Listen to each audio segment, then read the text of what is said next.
ఇవాళ దాదాపుగా 6 సంవత్సరాల నుంచి రాష్ట్ర వ్యాప్తంగా 7,200 కోట్ల పైగా స్కాలర్షిప్స్ రియంబర్స్మెంటు పెండింగ్లో ఉన్నటువంటి పరిస్థితి ఉంది. దీనివల్ల ప్రైవేట్ విద్యా సంస్థలు విద్యార్థులను అనేక రకాల ఇబ్బందులకు గురి చేయడం మూలంగా ఇలా పేద మధ్యతరగతి విద్యార్థులు పూర్తిగా చదువుకు దూరం అయ్యేటువంటి పరిస్థితి ఈ రాష్ట్రంలో నెలకొంది.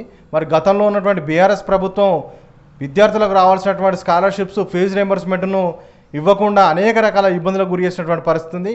కాబట్టి ఇప్పుడైనా సరే మరి ఇలా ప్రజల ప్రభుత్వం అని చెప్పి తర్వాత ప్రజల వద్దకే మా పరిపాలన ఉంటుందని చెప్పేసి చెప్తున్నటువంటి కాంగ్రెస్ ప్రభుత్వం మరి విద్యా సంవత్సరం ప్రారంభమైనటువంటి జరుగుతున్నటువంటి సందర్భంలో మరి తక్షణమే ఈ పెండింగ్లో ఉన్నటువంటి స్కాలర్షిప్స్ ఫీజు రియంబర్స్మెంట్ను వెంటనే విడుదలయ్యాలని చెప్పి మరి లేని పక్షంలో విద్యార్థి సంఘంగా పెద్ద ఎత్తున ఆందోళన కార్యక్రమాలు చేపడతామని చెప్పి అదేవిధంగా మరి విద్యార్థులకు రావాల్సినటువంటి స్కాలర్షిప్స్ను రియంబర్స్మెంట్ను విడుదల చేసి అదేవిధంగా హాస్టళ్లలో ఉన్నటువంటి విద్యార్థులకు మెస్సు కాస్మెటిక్ ఛార్జీలు బిల్లులు కూడా అన్నీ కూడా వెంటనే విడుదలయ్యాలని చెప్పి విడుదల చేసి మరి విద్యార్థుల పక్షాన మా ప్రభుత్వం ఉందని చెప్పి నిరూపించుకోవాలని చెప్పి మేము డిమాండ్ చేస్తూ ఉన్నాం.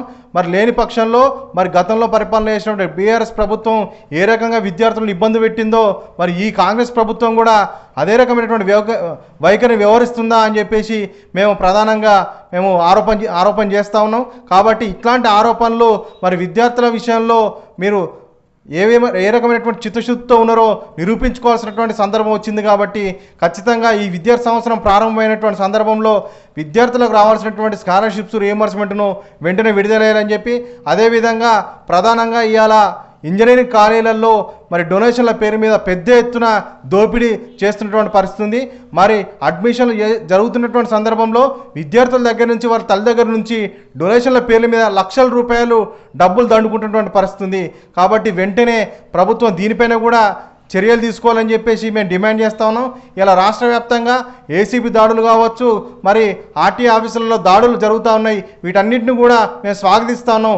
మరి ఇదే పద్ధతులలో కొన్ని కార్పొరేటు కొన్ని ప్రైవేట్ విద్యా సంస్థలు ధనార్జన ధ్యేయంగా పనిచేస్తున్నటువంటి పరిస్థితి ఉంది.